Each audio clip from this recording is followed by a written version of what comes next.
Hello, my name is Anne. And I'm Tom. We understand that your baby had a newborn screening test for cystic fibrosis that suggested your baby might have this genetic condition, which is known as CF. Our son James had a positive newborn screening test for CF a few months ago. His doctor referred him to the hospital for a sweat test when he was 1 month old. While we were waiting for our son to be tested, we were very anxious. At the time of the sweat test, we met with a genetic counselor who described the screening test and the sweat test to us.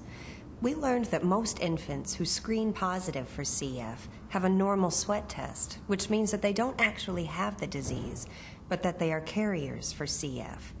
Our genetic counselor described the symptoms of CF to us.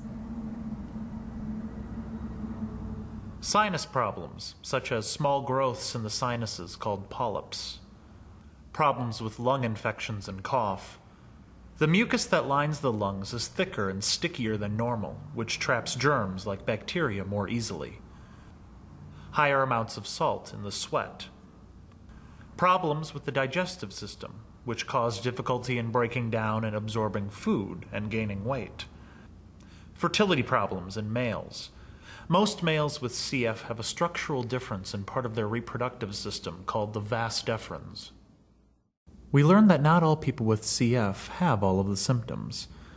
There are special treatments and therapies for the symptoms, but there is no cure. The newborn screening test is important because it checks for CF shortly after babies are born, so if they do have CF, they can be treated right away.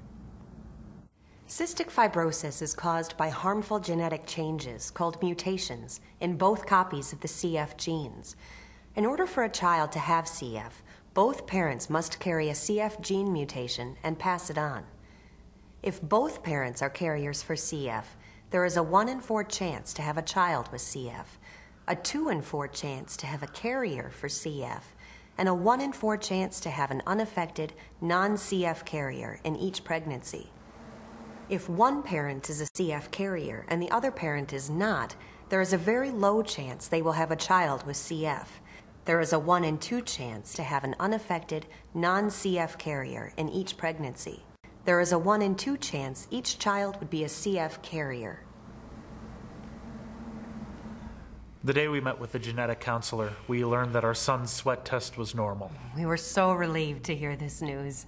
But we found out that he is a CF carrier, since he had a CF gene mutation noted on his newborn screen. This means that Anne or I also carry this CF mutation. There's also a chance that we could both be carriers. And this surprised us. No one in either of our families has CF.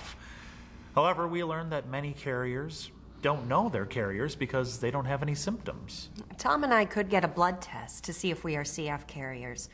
Carrier testing would help us learn our chance of having a child with CF in the future.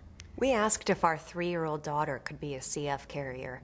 Her newborn screening test was normal.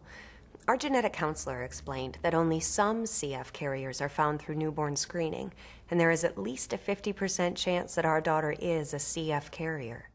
We plan to discuss this with our children when they are older.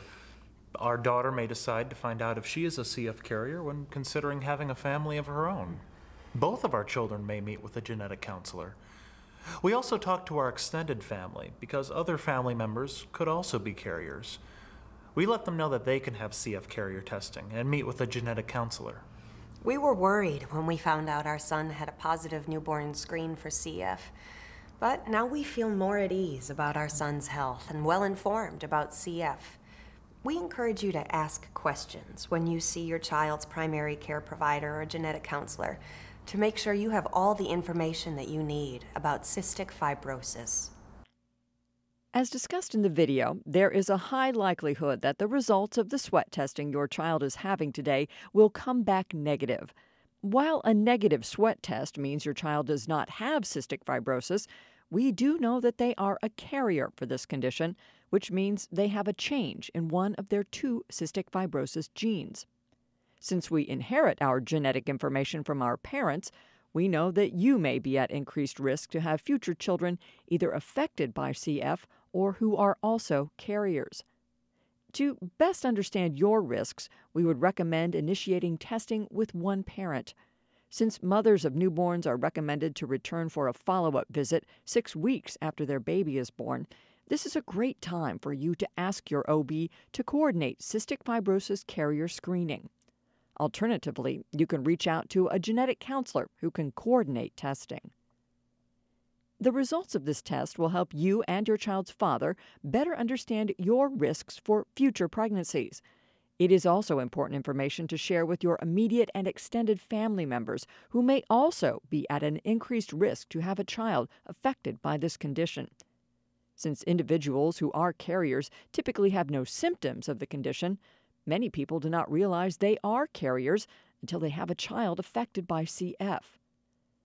If your child has negative sweat testing, we will provide you with information today about the importance of testing so that you better understand the chance to have a child affected by this condition. If your child's sweat testing is positive, for most children this confirms a diagnosis of cystic fibrosis. However, additional testing will likely be needed in order to better understand the genetic factors that contributed to this diagnosis. Newborn screening examines only a small portion of the over 1,400 genetic changes that can cause someone to be affected by cystic fibrosis. A genetic counselor will meet with you to help coordinate genetic testing and explain what these test results mean for you and your family members. Following a positive sweat test, we will be reaching out to your child's primary care physician to explain the results of this testing and what we would recommend happens next to provide you and your child with the support and care you need. This would include referring you to a CFF, accredited cystic fibrosis care center.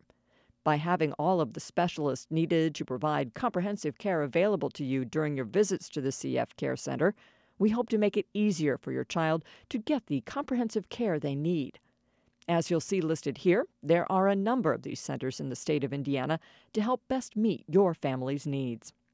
In rare cases, your child's sweat testing will be inconclusive. This means that sweat testing was not able to help either confirm or exclude this diagnosis for your child. At this point, we would recommend that the test is repeated by 2 months of age. If testing is still inconclusive after the second test, we would recommend your child be seen by the CF Care team for a more extensive evaluation. If you would like to better understand the information discussed in this video, we would be happy to set up an appointment for you to meet with a genetic counselor. A genetic counselor can explain what it means to be a cystic fibrosis carrier, help you better understand your risks to have future children affected by cystic fibrosis, and can help you better understand how to communicate these risks to your extended family members.